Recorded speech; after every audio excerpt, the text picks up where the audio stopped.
Maintenant, Monsieur Ahmed Mikhtar, président des imams de France.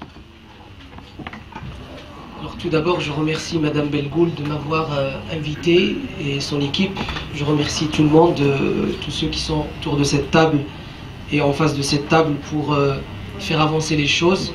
Ma présence et mon intervention est dans un cadre bien spécifique à travers lequel je représente mon association, qui est l'une des associations, on va dire, la plus présente dans le terrain de l'imama et qui regroupe un certain nombre d'imams. Certainement, on a été touché depuis un bout de temps par ce qui se passe autour de nous. Les imams ne sont pas tous conscients de ce qui se passe, ne sont pas tous au courant, mais certains d'entre eux le sont et agissent à leur niveau selon leurs moyens. Mon intervention serait directement envers la composante musulmane de notre pays. Pour, premièrement, la sensibiliser. Informez-vous, je m'adresse à tous ceux qui sont de confession musulmane, pratiquants ou non pratiquants, informez-vous, ça c'est la première chose. Ne prenez pas de décision à la va-vite et ne jugez pas l'action en elle-même de Madame Belgoul et de tous ceux qui sont dans cette démarche. Nous ne sommes pas derrière Madame Belgoul, nous ne sommes pas devant Madame Belgoul, mais nous sommes avec elle. Nous sommes avec elle depuis qu'on est conscient, et surtout moi personnellement et ma famille, dont en premier mon épouse que je salue.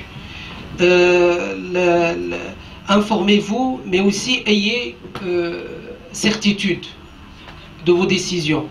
Parce que la plupart des parents de confession musulmane font confiance à l'école, confient leurs enfants à l'école. Et sachant qu'à l'école, les enfants prennent un certain nombre déjà de choses qui sont contraires au principe de la moralité et de l'éthique islamique, les parents se disent on est derrière et on essaye de faire la part des choses et de rééduquer les enfants à la maison.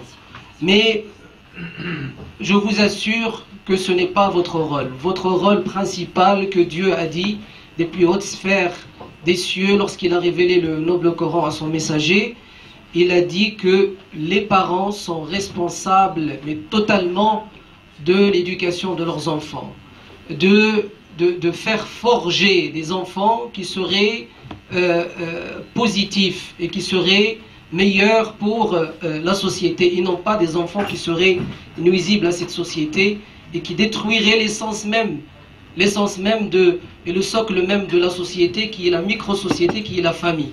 Et cette famille, selon notre vision à nous, les musulmans, d'après la révélation qu'on a eue, d'après l'enseignement qu'on a eu de l'islam, la famille, elle est faite d'un père et d'une mère. Et la grande famille à laquelle nous appartenons tous autour de cette table, elle a été faite d'un père et d'une mère, Adam et Ève. Et de Adam et Ève ont découlé plusieurs pères et mères qui ont fait découler plusieurs autres pères et mères. Et ce sera ainsi.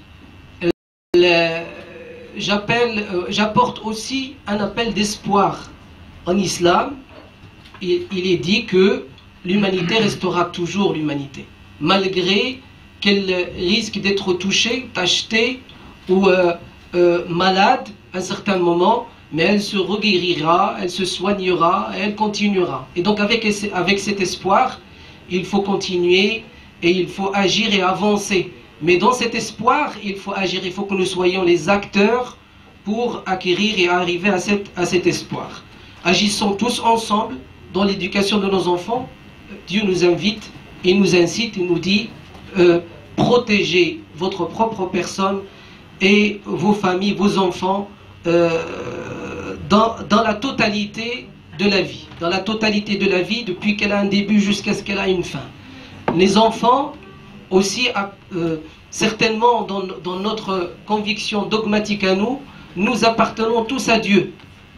Mais nos enfants appartiennent aussi à leurs parents, car nous avons un texte explicite du prophète dans lequel il s'adresse à un enfant et lui a dit: l'enfant et ses biens appartiennent à ses parents. L'enfant et ses biens appartiennent à ses parents. Et donc, la vie familiale, le lien entre parents et enfants ne peut se constituer qu'à travers l'éducation.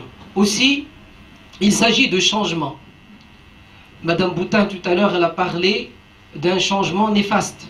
Si on continue dans cette voie et qu'on baisse les bras et on se laisse aller.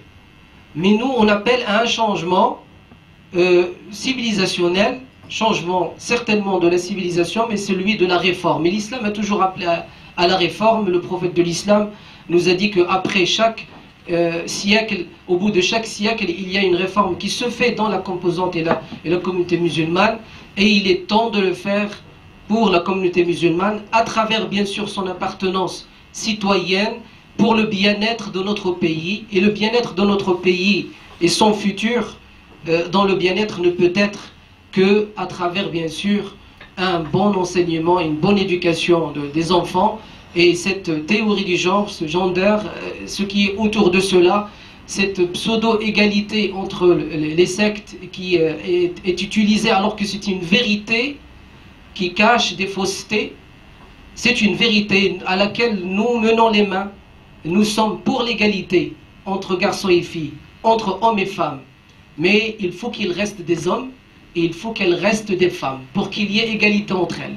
Mais si on les mélange, à ce moment-là, il n'y a plus égalité, puisqu'il n'y a plus hommes et il n'y a plus de femmes. Moi, j'appellerais cette alliance à laquelle nous participons aujourd'hui une alliance de protection, à laquelle le prophète de l'islam a dit de son vivant: si le peuple de Quraysh, qui était idolâtre de son vivant et qu'il a chassé de sa ville natale, si Quraysh, ce peuple idolâtre, m'appelle à une alliance de protection, je la signerai. Et donc, moi, je signe avec Madame Belgoul et tous ceux qui sont autour de cette table, et je vous remercie.